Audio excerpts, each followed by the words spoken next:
messieurs, bonsoir. C'est un plaisir de vous servir ce nouveau numéro du débrief de l'actu.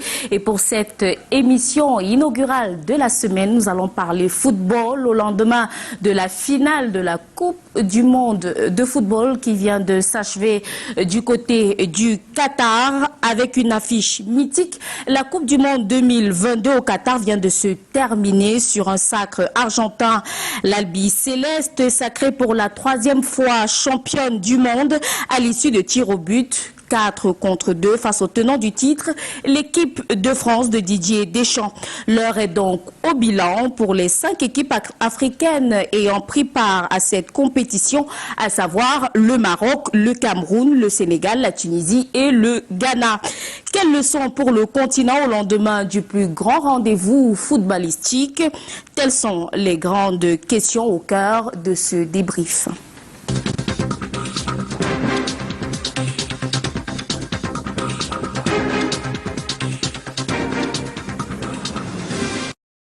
Et pour décrypter et analyser cette actualité, le 3 entrant est constitué d'experts, de journalistes. On accueille à l'instant Christian Tchabmi. Bonsoir et bienvenue. Bonsoir Janice, bonsoir à tous les téléspectateurs de Canal 2. Merci pour l'invitation, la première du genre sur le plateau du débrief. En d'autres circonstances et pour d'autres plateaux, cela a été toujours un plaisir d'honorer à l'invitation de Canal 2 International. C'est pas aujourd'hui que je dirais le contraire. Merci de nous faire l'honneur d'être là. Vous êtes journaliste, analyste sportif également, mais surtout rédacteur en chef du quotidien Le Messager. Comment se porte le quotidien?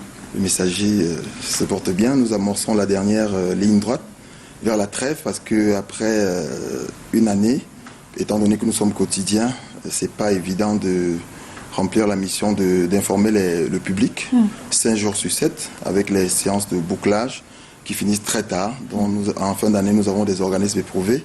Et ce qui peut nous apporter un bol d'air, c'est bien sûr un moment de répit, une question de se ressourcer, peut-être effectuer 1 ou 2 voyages ou bien passer du temps en famille parce que c'est ce qui nous manque le plus et songer à se relancer pour l'année prochaine avec d'autres perspectives, peut-être plus belles et plus heureuses que l'ont été celles de 2022 finissant. C'est tout le mal que l'on vous souhaite. Et face à vous, un titulaire, Bernard Basson. Il est juriste, expert en droit du sport. Bonsoir et bienvenue.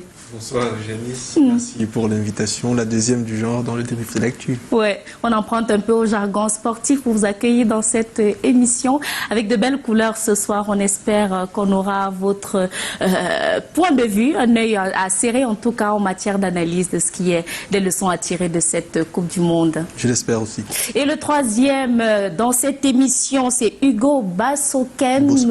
Bossoken, autant pour moi, on l'attend encore sur ce plateau, pris dans quelques embouteillages dû à une circulation plutôt dense en cette période festive. Mais nous allons rentrer directement dans le vif du débat. Je me tourne peut-être vers vous, Christian Tchabmi, au lendemain de cette compétition, un mois de compétition avec une trentaine d'équipes, 5 équipes africaines.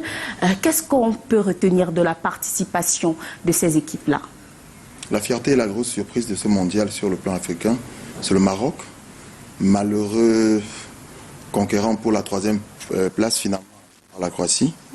Moins attendu que par exemple le Sénégal et qui a fait beaucoup de surprises, qui a réalisé beaucoup de surprises parce que logé dans une poule relevée avec des cadors, le Maroc a réussi à sortir ses griffes et les Lions sont allés plus au sommet de la classe plus qu'on ne le pensait en arrivant jusqu'au quart et ensuite pas au petit bonheur la chance, mais davantage la foi en ce qu'ils ont de leurs propres compétences en termes d'individualité, le bloc équipe qui joue comme si, même avec les yeux fermés, ils peuvent se retrouver sur le rectangle vert, poussé aussi par cette soif de montrer que le continent africain sort quand même du carcan de la participation, se limiter uniquement à de la figuration. Ils sont allés jusqu'aux demi-finales, malheureusement sortis par la France, plus réaliste, plus dynamique, et on a pensé que, je puis dire peut-être que c'est un manque de baraka, mais surtout parce que, vous savez, au fil des compétitions, les organismes sont éprouvés, on ressent déjà du coach Aliou Cissé qui estimait que c'est une compétition de grande envergure et que, bon, d'accord, en fait, de prêcher plutôt par cette humilité après leur élimination par l'Angleterre. Non, c'est le poulain, c'est-à-dire que le cheval de base, le cheval gagnant pour l'Afrique, où l'Afrique avait beaucoup plus misé, c'était le Sénégal. Bon, d'habitude, on a l'impression qu'on rabâche les oreilles avec le même refrain qu'on nous sert, c'est-à-dire que l'Afrique vient apprendre. Non, on n'est plus au stade d'apprendre. Et je pense que le Maroc a pu sauver, en fait, déjouer tous les pronostics pour montrer effectivement que, bien au-delà d'une participation, on peut montrer une équipe qui est conquérante et qui peut tutoyer, parce que quand vous êtes éliminé au quart de finale, en demi-finale, c'est dire que vous échouez peut-être au pied du podium et que vous avez tous les arguments nécessaires pour nourrir cette ambition de remporter le trophée. C'est ce qu'on a montré. La Tunisie, par contre, peut se targuer d'être sortie avec une victoire contre la France. Le mauvais pas de la France pour ce parcours mondial, c'est justement la Tunisie, mais qui n'a pas montré beaucoup, à l'inverse de son pays frère, ami comme le Maroc, n'a pas montré de l'envie et de l'engagement. Et c'est surpris, évitable. On aurait pu dompter la Suisse pour avoir un bon parcours plus que celui qui a été le nôtre. On reviendra au cas des Lions indomptables. Le temps pour nous d'accueillir Hugo Bossoken, arrivé au pas de course. Bonsoir et bienvenue. Oui, merci Janice, et toutes mes excuses aussi pour ce léger retard. Bon, j'espère que c'est un léger retard. Et bonjour à tous les panélistes, aux deux Pichichi qui Christian et Bernard. Maître B.S. Basson et Christian Chapmin. Et bonsoir aussi à toute l'équipe technique. Et surtout, bonsoir et peut-être bonne soirée aussi à tous les téléspectateurs de ce programme. Je suis content d'être là. Oui, on vous laisse le temps de reprendre votre souffle, le temps pour nous d'écouter un peu Bernard Basson sur la question. La participation africaine au cours de ce mondial, c'était des individualités, mais également un gros travail de groupe dans les équipes. Oui, mais le regard devrait être triangulaire ou alors pluridimensionnel, à savoir un regard sur le plan purement sportif, un regard sur le plan financier et un autre sur le plan prospectif. Alors sur le plan purement sportif, on ne pourrait peut-être pas évoquer un satisfecit complet parce qu'on n'a pas gagné la Coupe du Monde. Tout à l'heure, Chapmi l'a dit, on n'est plus véritablement à l'étape de l'apprentissage. L'Afrique ne devrait plus aller en Coupe du Monde comme étant un petit poussé, même si la réalité nous impose un peu cette situation, ces situations-là. Donc sur le plan sportif, le bilan est mitigé. Parce que le Maroc, oui, a fait demi-finale, mais aurait peut-être dû gagner ou pu gagner. C'est quand même un exploit. Le Sénégal, exploit pour les personnes qui considèrent que l'Afrique reste toujours en retrait. Aujourd'hui, les joueurs africains sont parmi les plus grands d'Europe, sont dans les plus grands championnats d'Europe. Vous avez une première ligue où on a eu il y a 2 ans, 3 ans je pense, les 3 meilleurs joueurs africains, meilleurs buteurs de la première ligue, devant les Anglais, les Français, les Espagnols, etc. Donc, en principe, si on jette un regard assez panoramique sur la réalité africaine, on ne devrait plus se considérer comme étant en retrait par rapport à l'Europe.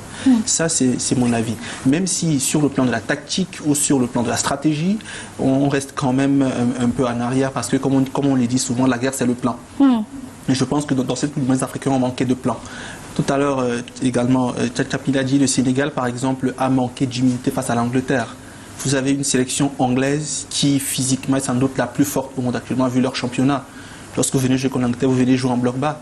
Et le Maroc, qui a été humble, l'a fait. C'est-à-dire à jouer bloc bas, attendre les opportunités, les a saisis à fond et aller loin. C'est pareil pour le Cameroun. Tout à l'heure, on a reparlé. Le Cameroun a manqué d'humilité. On devrait peut-être jouer un peu plus bas contre la Suisse et contre la Serbie et exploiter les contres. On l'a fait contre le Brésil, ça a marché. Donc je pense qu'on a manqué de plan, on a manqué de stratégie dans la compétition. Ça, c'est un regard. Maintenant, sur le plan financier, je pense que le Sénégal et le Maroc s'en sortent très bien. Parce que vous voyez, le Maroc, en demi-finale du mondial, reçoit 25 millions de dollars de la FIFA. À cela s'ajoute le 1,5 million qui est donné pour la participation. Ça, c'est pour la fédération. Maintenant, concernant les clubs, le règlement du tournoi prévoyait que chaque club africain qui avait son joueur en Coupe du Monde recevait 10 000 dollars par jour de participation. Et là, vous avez peut-être du Wydad Casablanca qui avait 3 jours dans l'équipe du Maroc. Donc, vous faites 10 000 dollars, ils avaient 3 jours, ça fait 30 000 dollars par jour sur une vingtaine de jours, une trentaine pratiquement. Donc, on a eu environ 300 000 dollars pour ce club-là par joueur. Donc, x3, c'est 8 millions de dollars pour l'équipe. Vous voyez que un club comme celui-là, qui engage 3 gens en compétition internationale, reçoit pratiquement $1 million, ça fait une plus-value considérable pour le club. Et ça peut permettre de mettre sur pied des infrastructures ou autres produits parallèles aux satellites qui seraient de nature à améliorer la qualité de vie au sein du club. Donc je pense que sur ce plan, le Maroc a tout gagné avec un gros pactole et avec un club national de premier ordre qui également s'en sort très bien. Le Sénégal également, je pense, n'est pas loin des 17-18 millions d'euros au total. C'est également beaucoup d'argent. Les nations sorties au premier tour un peu moins. On a quand même au Cameroun 2 clubs qui avaient leur jeu en compétition qui ont mis pratiquement 7 ou 8 jours ou un peu plus. Donc ça fait peut-être 80 000 euros, 90 000 euros pour ces clubs-là par joueur. Donc c'est pas rien. Sur le plan financier, donc, je pense que le Maroc et le Sénégal s'en tirent très bien. Les autres nations, ce n'est pas le cas. Maintenant, sur le regard prospectif, je pense qu'il faudrait quand même tirer un coup de chapeau au Maroc. Aujourd'hui, sur le plan infrastructurel, le Maroc a son centre national de formation de football beaucoup plus important que celui des plus grands pays de football. Ça veut dire le centre marocain n'a rien à envier à Clairefontaine en France ou à d'autres centres de formation en Allemagne ou en Angleterre. Et donc on a un Maroc qui généralement va en compétition comme la plupart des pays arabes avec beaucoup de joueurs locaux. Ça veut dire que la formation là-bas, elle marche. Tout à fait. On a également des clubs du Maghreb qui dominent de façon archi considérable le football africain. Donc je pense que le Maroc nous donne quand même des pistes de solutions, à savoir qu'il faut avoir une base de travail locale. Dans les pays d'Afrique noire, malheureusement, il y a eu une influence parfois, je dirais entre guillemets, pontificale, qui fait en sorte que des personnes, entre guillemets, des papes, n'arrivent pas à lâcher prise et donc étouffent un peu, étringlent un peu la machine. Donc, pour le Ghana, par exemple, je ne pense pas que André Ayew, bien que capitaine, soit le meilleur tireur de pénalty. Mais vous savez, l'influence d'Abedi Pelé fait en sorte que parfois au sein de la sélection, les joueurs ne se retrouvent pas libres. Au Cameroun, il y a eu le cas Onana. Donc je pense qu'aujourd'hui, en Afrique noire, quand même, on est en retard par rapport au Maghreb. Déjà, le constat part de lui-même, les éléments sont flagrants.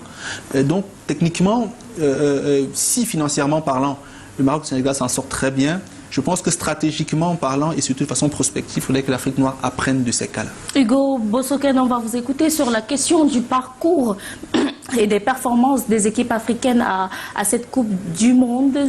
À votre avis, qui a été le meilleur élève de la classe et qui a été le cancre? Le meilleur élève de la classe, c'est le Sénégal, selon moi. Vous serez peut-être surpris quand je dis que c'est le Sénégal. Pourquoi? Pourquoi je dis que c'est le Sénégal? Parce que le Maroc, sur les 26 joueurs, le Maroc totalise carrément 15 joueurs issus de la formation européenne. Ce n'est pas, ces 15 joueurs, ce n'est pas le fruit de la formation africaine. C'est un truc très opaque. Pour moi, je ne considère pas la performance marocaine comme une performance africaine. Non, ça veut dire que c'est un peu on est en train de se mentir lorsqu'on est en train de le dire. Ça veut dire que sur 15 sur 26, ça veut dire qu'il y a plus de la moitié. C'est 60% de l'effectif. C'est près de 60% de l'effectif. Et c'est trop. Et ce qui est surprenant, c'est que les joueurs influents de cette performance, ce ne sont pas les joueurs issus de la formation africaine. Hakimi, qui était un Espagnol, Ziyech, qui est un Hollandais, Bouffal, un Français. Ce sont pas... Ça veut dire que tant que nous aurons la politique des binationaux, vraiment oublions que nous sommes en train de valoriser la formation africaine. C'est pour cela que je dis que pour moi, la meilleure prestation, c'est le Sénégal. Une position très conservatrice. Non, pour moi, la prestation africaine, c'est le Sénégal. Ça veut dire que ça donne l'impression que... Non, ça tombe sur le sens. Oui. Le Sénégal ne peut pas sortir étrié par l'Angleterre en quart de finale. Et le Maroc qui dispute, malheureusement, qui n'a pas arraché ce trophée, en fait, sa médaille de bronze pour la 3e place. Et on estime que sur le plan des performances. Mais lui, il est un peu cliché parce que... Tout dépend de l'approche. Tout à l'heure. Il fait sciemment de ne pas comprendre l'approche. Là, je vais en venir.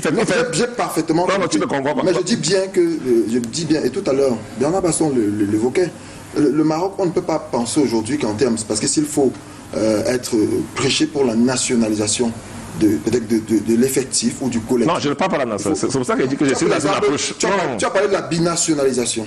Oui, non, je parle des produits.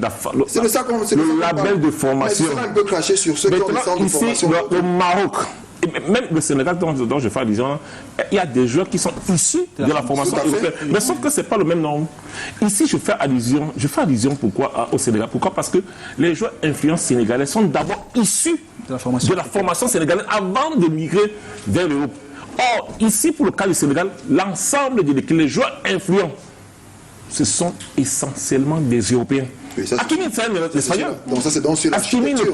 La première fois qu'Hakimi a parlé arabe, c'est peut-être la prestation. Non, la première fois qu'il a peut-être parlé arabe, c'est peut-être le temps de cette Coupe du Monde. Vous avez une posture... Même Ziyech ne parle pas arabe. Je ne suis même pas sûr. Quand je dis la formation, ça veut dire que les fondamentaux qu'ils ont eu à prendre, c'est déjà dans les comptes européennes. Mais maintenant, est-ce que le Maroc, c'est un modèle qu'on doit copier? Je peux dire oui et non. Oui, pourquoi? Parce que si l'Afrique doit performer, l'Afrique doit hisser ses joueurs à un certain niveau. Lorsque je vois l'effectif camerounais, et lorsque je vois les 8 équipes qui ont pu se hisser durant cette Coupe du Monde, je constate que ces 8 équipes ont 50% de leur effectif. Ce sont des joueurs qui jouent la Champions League. C'est la plus haute compétition. Champions League et Europa League. C'est tous ces 8. Maintenant, quand je regarde l'effectif du Cameroun, nous n'avons que 3 joueurs qui jouent la Champions League. Plus un joueur que le comité exécutif actuel ne voulait même pas sélectionner Zamboanguissa. C'est-à-dire que si on allait moins un joueur, c'est-à-dire que qu'est-ce que nous pouvons faire avec 3 joueurs uniquement qui jouent la plus haute compétition? Et maintenant, le deuxième palier de compétition, c'est la Ligue Europa. Même de ce côté, nous n'avons pas assez de joueurs qui jouent la Ligue Europa. Nous avons même écarté carrément un joueur Gandeux. C'est-à-dire que les joueurs que nous avons sélectionnés des joueurs qui jouent en Chine. Nous avons sélectionné des joueurs qui jouent à Seattle, aux États-Unis. C'est-à-dire que est-ce que ce n'est pas une approche discriminatoire par rapport justement aux clubs, aux compétitions auxquelles... Non, elle est peut-être discriminatoire, mais c'est une discrimination positive. Parce que ici, il est question... Quand je vous dis qu'à partir du top 8, et quand vous revenez au top 4, ce sont des joueurs qui ont performé dans les plus hautes compétitions. Nous ne pouvons pas performer avec des joueurs qui jouent aux États-Unis, un championnat de plaisance. Nous ne pouvons pas jouer avec ce... Nous ne pouvons pas performer avec ce genre de joueurs. Christian Tchapmi, ça nous permet d'embrayer sur la performance des Lions indomptables à ce mondial catastrophique en demi-teinte, ou alors ça a été un exploit au vu de la poule dans laquelle se trouvaient les Lions indomptables. Non, il ne faudrait pas parler d'exploit. Et avant cela, j'espère que Hugo, il faut se rassurer qu'il est toujours dans l'épine dorsale de l'émission. Il est allé un peu partout.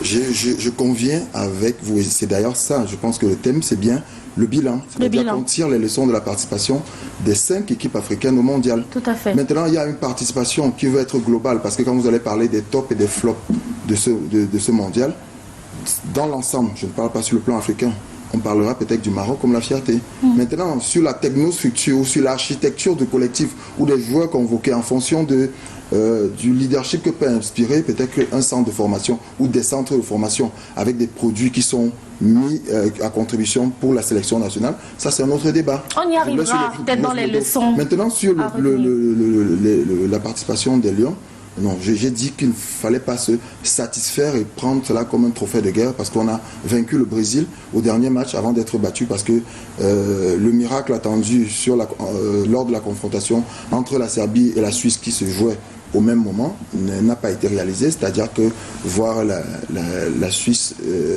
la Serbie dompter la Suisse, cela ne s'est pas passé. Bon, et on est retombé. C'est d'ailleurs cela qui me choque un peu, qu'on soit retombé sur les mêmes clichés, qu'il faut que les participations du Cameroun, que ce soit à la CAN ou en Coupe du Monde, qu'on soit à prendre toujours la calculette lorsqu'il faut absolument quitter d'un stade à un autre, c'est-à-dire se qualifier peut-être pour le second tour.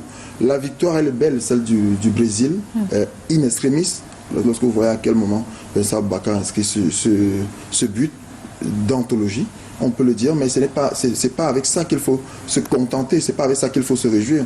On partait à la Coupe du Monde pour faire mieux que 90, nous on aurait vu, s'il fallait parler de trajectoire d'une équipe, d'une sélection nationale, ce serait nous qui serions à la place du Maroc. En fait, c'était ça, c'est sur ce rêve que nous avons bâti notre participation à cette Coupe du Monde. Étant donné que nous aussi, la qualification dans l'enfer de Blida était in extremis, inespérée, parce que les dernières secondes du match, on s'arrache notre ticket qualificatif dont le Cameroun était attendu. Faire un match, une défaite contre la Suisse, un match nul contre la Serbie, ou un match fou, et vaincre la Seleção, c'est pas pour nous un bilan pour lequel il faudrait qu'on s'en contente, qu'on s'en complaise à un moment donné. Je pense qu'il faut viser loin, et nous avons manqué le coach à ce mondial, et on se serait attendu à une sélection, parce que vous savez, la préparation d'un mondial, les objectifs qu'on se fixe avant un mondial, il faut se donner les moyens de les atteindre. Vous avez par contre vu tout à l'heure, on a moins parlé peut-être des Black Stars du Ghana, qui ont été une équipe fantastique, qui ont réussi ils sont passés à un cheveu de tenir tête, de tenir en échec la sélection portugaise, bien que par la suite ils soient venus à bout de la Corée du Sud. Leur parcours peut inspirer sur le plan du jeu, du fait qu'on plaise dans le jeu, dans le spectacle, mais quand on va en Coupe du Monde, on marque des points, en fait on marque des buts, on arrache des points et on avance, palier après palier. Nous, ce n'est pas ce que nous avons fait, on est rentré, et aujourd'hui, il ne faudrait pas qu'on estime que battre, dompter la sélection brésilienne, aujourd'hui, c'est notre lot de consolation, et qu'on pourrait se projeter vers les prochaines compétitions en se bombant le torse. On aurait voulu voir, et vous savez que tous les analystes, aussi sérieux et pointus qu'ils sont, vous feront toujours la même remarque. Le fait que l'espoir qu'on lit à travers les lignes, à travers le 11 entrant du dernier match contre le Brésil, pousse à se demander où était cette équipe bien au départ. On aurait vu ce Cameroun plutôt qui prépare déjà, qui a une jeunesse, qui prend les commandes et qui montre notre style bien loin des clichés qu'on a à dire autour de la sélection, voulu, souhaiter ou non, de certains joueurs et qui n'honorent pas l'image du Cameroun, qui est encore passé à côté de son objectif, qui était de faire une bien meilleure participation que les éditions précédentes. Une bien meilleure participation, Bernard Basson, mais est-ce qu'elle n'a pas été un peu salie ou obstruée par... déjà, on a ce qu'on va appeler peut-être un rideau noir, qui fait en sorte qu'un schéma qui se reproduit à chaque fois, qui fait en sorte que le Cameroun ne réagisse que lorsqu'il est poussé à ses derniers retranchements, lorsqu'il n'a plus d'options. C'est peut-être ça qu'on a vu avec la sélection du Brésil, un lot de consolation, les termes sont bien choisis, mais également un scandale qui a émaillé la participation de l'équipe camerounaise à ce mondial, celui d'André Onana. À la réalité, je pense que mon frère Tchapni est peut-être idéaliste, parce que lorsqu'on jette un regard objectif, le Cameroun avait un problème de qualité, de l'effectif, problème de qualité. Si vous prenez intrinsèquement la valeur de chaque joueur camerounais, on ne fait pas le premier tour. Si vous prenez intrinsèquement les joueurs suisses, vous prenez leur niveau de compétition, les joueurs serbes, leur niveau de compétition, les joueurs brésiliens, même l'équipe B, le Cameroun est à l'arrière. Et le niveau de jeu? Je parle d'abord du niveau intrinsèque parce que le jeu, c'est la somme des individus en collectif. Donc je dis, si on regarde objectivement, le Cameroun n'avait pas de niveau. Une équipe ne va pas aller en Coupe du Monde avec une défense Nkoulou, Castelletto, Nourou et Faye. C'est les joueurs de bas niveau. Castelletto qui est à Nantes, est, on va dire, le plus fort de la ligne défensive, mais Nantes, ce n'est pas un club de haut niveau. Et moi, si je me trompe, tu me corriges. Tout à fait. Une défense de Coupe du Monde, c'est une défense qui est hermétique, qui est solide. Le Cameroun avait une défense complètement poreuse. On en a derrière, est le seul de la défense qui a un niveau, je ne veux pas dire intéressant, mais plus qu'intéressant, parce que j'ai un très grand club, ils ont gagné de très haut niveau. Mais qu'on arrête ça. Donc, au milieu de terrain, on n'a que Zamboké, joueur de haut niveau. On a Koundé Malon, on a Umgouet, on a Ongla, c'est des joueurs qui ne jouent pas dans leur club. Il n'y a que devant, comme peut avoir Toko qui est à Lyon, on n'est même plus titulaire, n'est même plus avec son nouveau coach. On a Choupo qui est très bien dans son club et Mbemo qui est bien à Brentford. Mais à part ces deux-là devant, la ligne est poreuse. Donc le Cameroun n'avait pas le niveau pour affronter en principe une équipe qui a Vlahovic, Mitrovic qu'on suit tous les week-ends, ou qui a Mbolo qui est à Monaco, ou encore le Brésil, on n'en parle même pas. Donc en termes de niveau, on n'avait pas le niveau. Les joueurs sélectionnés n'étaient pas au niveau. On a peut-être eu, et là certains diront autre chose, mais moi je suis d'accord avec, je suis constant là-dessus. On a eu le discours de M. Eto'o qui a aidé.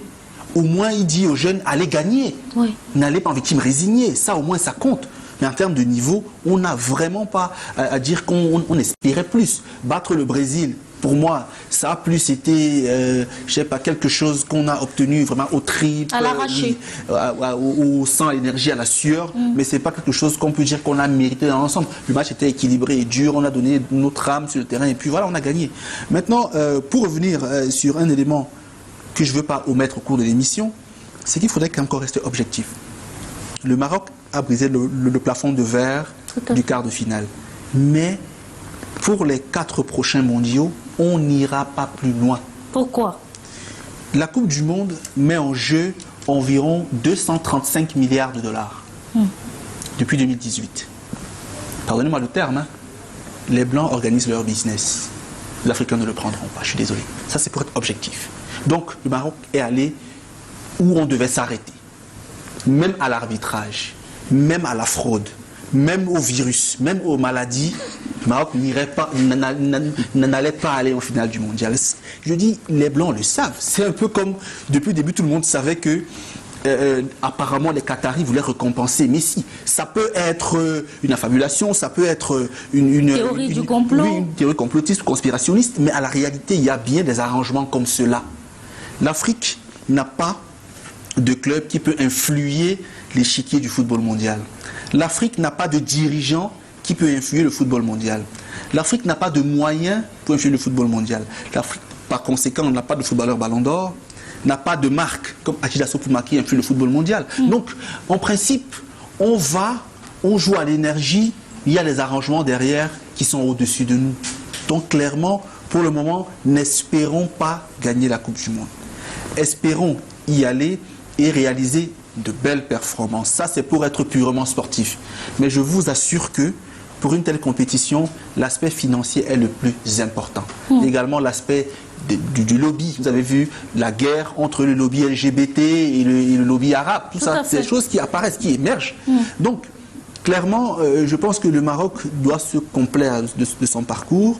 Le Cameroun peut espérer ou se dire que si en 90 on a fait quart de finale, il n'est pas normal que 32 ans plus tard, nous n'ayons pu dépasser un premier tour. Ça n'a clairement pas de sens. Donc on doit travailler, arriver encore en quart ou en demi. Mais gagner une Coupe du Monde, je pense que M. Eto'o est souvent idéaliste, mais il savait au fond de lui que ça ne se ferait pas. Donc voilà un peu. Hugo, avec Bernard, on a un peu mis les pieds dans le plat. Sur le plan de l'organisation aussi, la participation africaine était particulière. On a vu au Qatar beaucoup d'interdits qui ont été difficilement en accord avec la philosophie occidentale, mais une Coupe du Monde qui s'est jouée envers et malgré tout. On a vu beaucoup de cadeaux, une affaire de gros sous. On a vu également un corps arbitral qui n'a pas essuyé beaucoup de polémiques, on va le dire comme ça.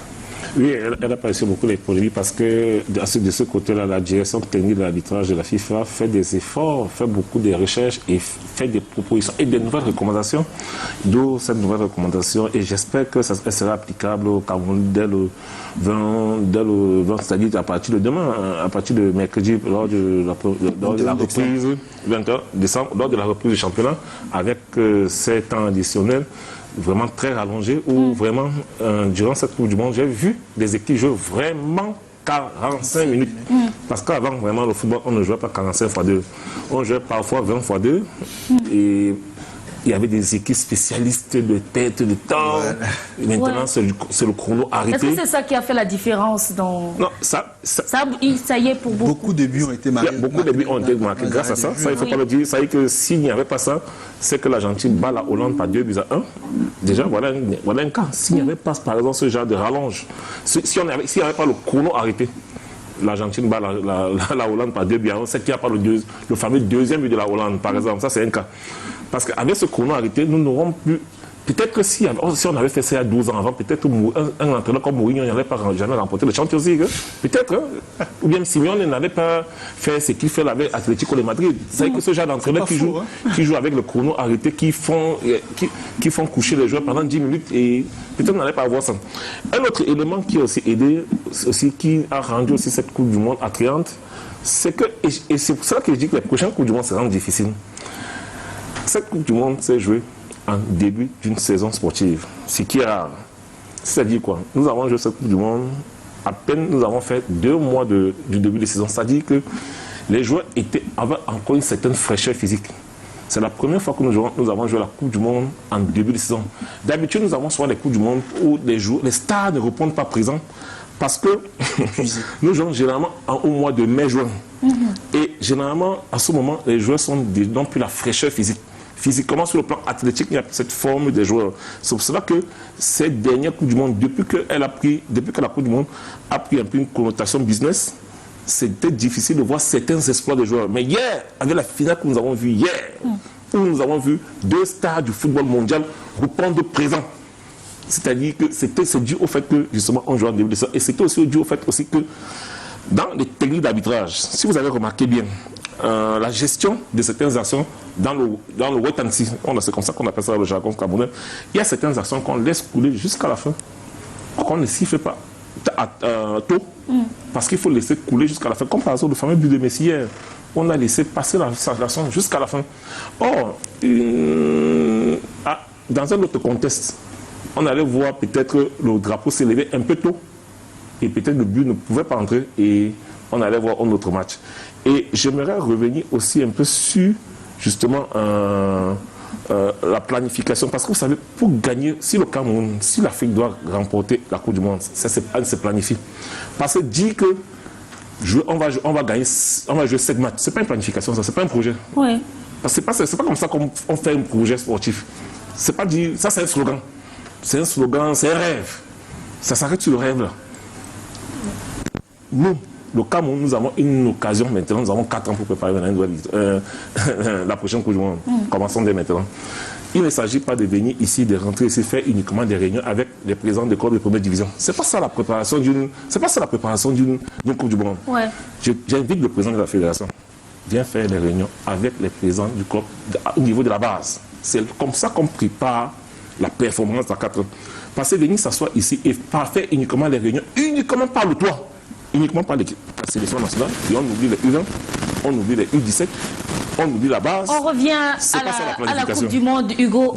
Christian, est-ce que la performance qui a été enregistrée par l'équipe des Lions Indomptables n'a pas aussi été grandement influencée par le scandale André Onana? On ne va pas passer dessus, on va peut-être analyser parce que ça a mis... Oui, parce qu'il y a eu des troubles dans la tanière et des voices qui ont circulé par après, mais vraiment au final, personne ne sait finalement ce qui s'est vraiment passé.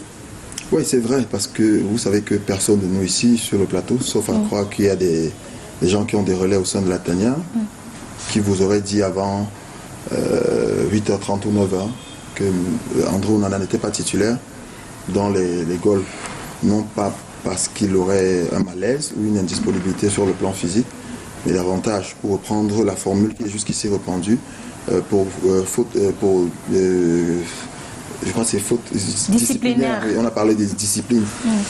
Le vocable a peut-être tout son sens, mais il n'a pas réussi il n'a pas réussi à empêcher que l'affaire, ce qui est désormais devenu l'affaire Onana, que les déflagrations de cette affaire ne puissent se multiplier et aller là où aux endroits les plus insoupçonnés.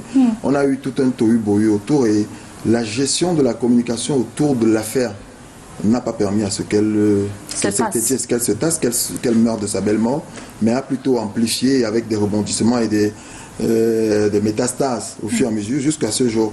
Et c'est justement à ce niveau que le Cameroun n'a pas... C'est pas que l'affaire Onana nous a éliminés. C'était écrit que lorsque vous avez commis le faux pas en tombant devant la Suisse, en enregistrant un match nul contre la Serbie, contre le Brésil, on jouait notre va-tout et on était beaucoup plus en train de jouer par l'honneur. Oui, c'est-à-dire que la sérénité ou que le groupe humainement bon qu'on a toujours brandi ne l'est pas tant que ça, parce que au regard de ce qui se dit, des petites confidences que vont faire les joueurs, parce que dites-vous bien que les joueurs qui évoluent au sein de la sélection ont des frères, ont des sœurs, ont une famille. Au-delà de ce que des confidences, des petites confessions, ci et ça, des révélations et la guerre amplifiée sur les réseaux sociaux et par médias interposés, cela n'a pas permis à ce qu'on sache effectivement ce pourquoi il a été en fait, il a été presque... Je ne suis pas d'accord. Si vous permettez, je ne suis pas d'accord. Non, c'est vrai. La gestion de... C'est vrai que mon frère est journaliste, donc sur les questions de communication et d'information, je n'ai pas qualité à parler devant lui. Ça, c'est la vérité. Mais ce que je voudrais dire, c'est que il y a des personnes Hugo me guette du coin de l'œil, qui n'ont toujours pas digéré le fait que M. Eto'o soit à la tête de l'Africa Foot, qui lui cherche le moindre pouls sur le cuir complètement nu, le cuir chevelu complètement nu. Il y a des personnes qui le pourchassent matin, midi, soir, qui contrôlent tout ce qu'il fait, même lorsqu'il va à la selle. Qui ça? Des journalistes. Le rapport entre Onana ou des personnes qui étaient fans de M. Njoya. Sur le cas Onana, Hugo et moi, bon, on se respecte toujours, ça c'est séculaire.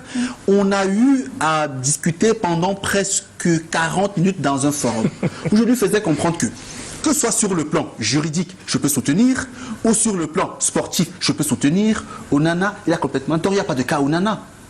Et son ami ou ses amis entraîneurs lui ont même dit en inbox comme en public que Hugo, non, laisse, Onana a eu tort. Le coach dit, sors le ballon comme ceci. On a dit, non, je préfère sortir comme ça. Le coach dit, si c'est pas comme ça, tu te mets dehors. Il dit, ok, je sors. Mais quand le coach dit non, c'est non, on ne débat pas. Et juridiquement parlant, avec des aînés magistrats, ils m'ont dit vraiment, ça ne tient pas et tout. Il y a le professeur que j'avais d'ailleurs, Kwa Eric, avec qui je parlais, et je lui ai sorti des discussions pour lui faire comprendre que le décret 2014 prévoit que le sélectionneur camerounais est le seul garant des joueurs qu'il convoque. Donc il est le seul à décider de qui est-ce qu'il a besoin pour sa sélection. Mais sur la question de l'opportunité de le virer de la tanière, un joueur indiscipliné est sanctionné. Qu'il s'agisse d'un virement, qu'il s'agisse d'une mise à pied, d'une suspension, un joueur qui ne fait pas ce que le CSO lui demande de faire doit être sanctionné. C'est pur et c'est simple. Maintenant, que ce soit Rigobertson qui l'est sanctionné ou M. Eto'o, je ne rentrerai pas là-dedans, mais je dis bien que parce que le coach est le seul à décider de qui il convoque, le seul à décider de qui est-ce qu'il n'a plus besoin à un moment donné de la compétition. Ça, c'est clair. Maintenant, on va dire, est-ce que c'était opportun de le faire ou pas? Là, le débat peut s'étendre ou s'élargir, mais à la réalité, Onana doit faire ce que le coach demande qu'il fasse. Il n'y a pas de débat là-dessus. Donc, Hugo a essayé de me dire que du temps où il était joueur, M. Eto'o était têtu, M. Eto'o était rebelle. Non, le retour de bâton. Non, Janice, on aura beau utiliser des termes enjolivés, pardon mon siège, on aura beau utiliser des termes enjolivés pour expliquer, pour justifier le fait que l'affaire Onana n'a pas eu une incidence. Je ne parle pas de la sérénité au sein de la tanière, mais sur la vue qu'on a portée sur d'autres sélections nationales, on en reviendra toujours à une conclusion selon laquelle c'était pas opportun. C'était pas opportun. Parce que après, quand je vous dis que c'est jusqu'à ce jour, peut-être que la sortie ou bien la fameuse vidéo volée ou piquée dans le bureau de Rigobertson, elle est inopportune. Quand on n'a pas besoin, le joueur a été sanctionné, il a décidé, il quitte le Qatar, il rejoint son club, ou bien il fait un détour à Yaoundé. Là, on continue la compétition. Mais quand je parle de la communication autour, c'est parce que et les pros et les anti, on a cherché à amplifier. Voilà. Et au-delà, vous revenez aujourd'hui au fait que on n'a pas en fait, le feuilleton, André Onana pas est loin d'avoir livré son dernier épisode. C'est de cela dont il est question. Ce n'est pas au sujet du motif qui le met à l'écart. Et quand vous voyez, quand vous consultez, c'est lorsque on affiche le 11 entrant que vous confirmez effectivement qu'il n'est pas si joue en lieu et place d'Onana pour une raison disciplinaire. Vous gardez la parole alors qu'on s'achemine vers la fin de cette émission. Je n'ai pas encore parlé par rapport à ça. Si peut-être vous voulez me viser par rapport à cette question. On y revient. Assurez Hugo qui n'est pas co-présentateur. Oui. On y revient. Christian, alors qu'on s'achemine vers la fin de cette émission, quelles sont les leçons à tirer par rapport à cette participation africaine? Bon, je pense que Bernard l'a dit tout à l'heure, même si je pense que il a dit une chose et son contraire. On ne veut pas vivre en victime résignée, en estimant que jusqu'à ce que terre soit terre, une nation africaine ne viendra pas à soulever le trophée du mondial. Non, loin s'en faut. Je pense que la capacité à former des produits locaux et à les insérer au sein de la sélection nationale, qui ont leur mot à dire, et les titulariser pour qu'ils non seulement rapportent en termes de plus-value ou de valeur ajoutée, en termes pécuniaires au sein de leur club formateur, qu'ils rapportent un peu d'argent. Il y a le fait que nos sélections soient effectivement le reflet de notre ambition à vouloir briser le plafond de verre. Aujourd'hui, c'était le Maroc. En 2026, même si, et ne l'oublions pas, le prochain mondial déjà affirmé se joue aux États-Unis, au Mexique et au Canada. Nouvelle formule, nouvel format, nouvelle périodicité. Donc on s'attend à une autre configuration qui peut être déjà, ou qui porte peut-être déjà les germes de la sanction ou de la mise à la potence des sélections africaines. Mais on n'y va pas en victime résignée. Oui. Une bien meilleure participation. Et puisqu'il faut prêcher pour notre propre chapelle, que le Cameroun se prépare et qu'on sorte des faits divers qui ont alimenté la participation du Cameroun, que ce soit en 2010 en Afrique du Sud, 2014 au Brésil et enfin au Qatar, qu'on sorte peut-être de là pour mettre en avant la volonté et le rêve pour nous d'aller bien au-delà et peut-être de succéder au Maroc lors de la prochaine Coupe du Monde ou pourquoi pas aller bien plus loin et disputer une finale de la Coupe du Monde, ce serait pas magique.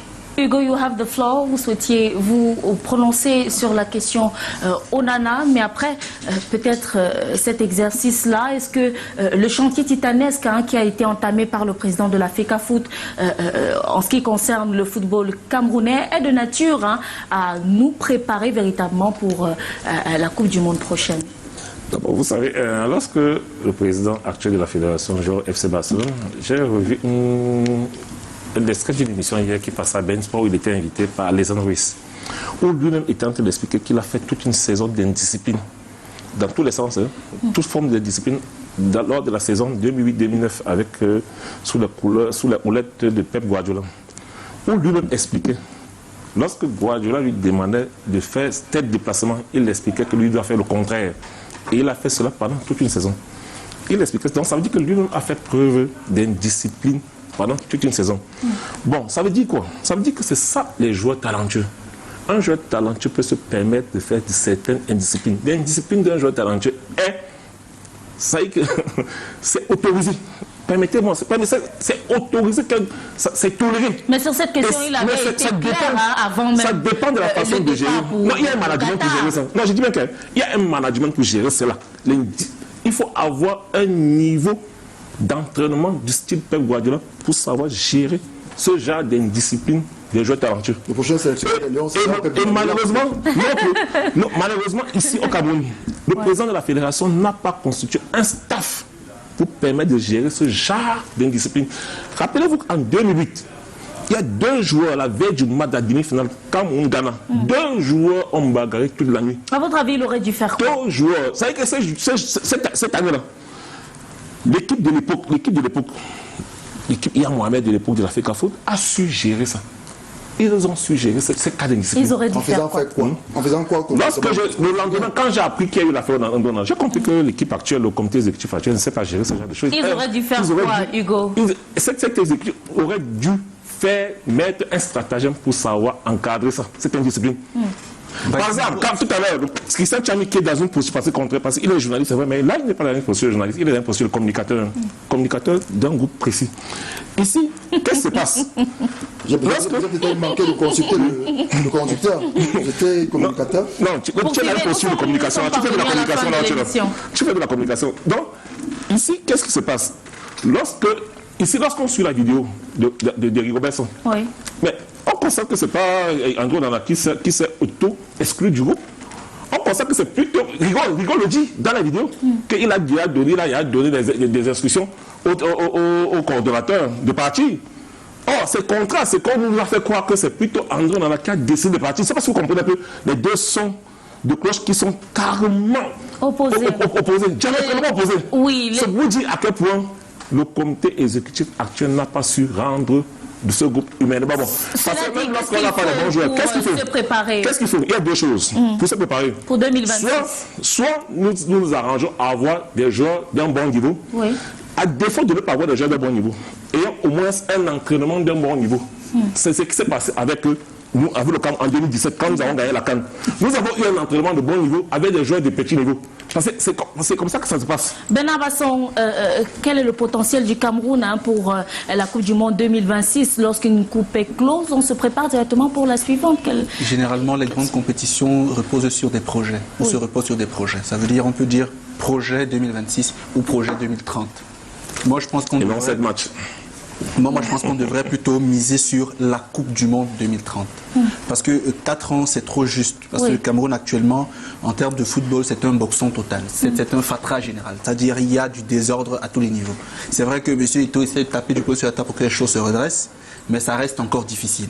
Donc, on devrait plus penser à 2030, commencer à observer les joueurs qui ont 19, 20, 21 ans dès maintenant. En 2026, ils iront en essai. et en 2030, ils iront de façon beaucoup plus prête pour la compétition. Ça, c'est mon avis. Mais dire qu'à chaque compétition, on prendra des joueurs ci et là, un ramassis parfois d'anciens, parfois de nouveaux, pour aller en compétition, c'est sûr qu'on se fera toujours casser la gueule. Et peut-être qu'avec cette méthode, on aura des Kylian Mbappé dans l'équipe des Lions indomptables. Madame, messieurs, merci de nous avoir suivis. Nous sommes parvenus à la fin de ce programme qui vous est livré quotidiennement. Merci à nos invités d'avoir été des nôtres ce lundi. Demain, l'antenne retourne à Douala dans le cadre du débrief. Vous serez au bon soin de Henry Kejang Atembe. Il sera à la présentation du débrief de l'actu version langue anglaise. Ne ratez surtout pas le journal, le 19h50. Tout à l'heure, une présentation d'Alain Ghislain Konga. Quant à moi, je vous retrouve mercredi, après-demain, toujours pour une autre édition du débrief de l'actu. Bonsoir.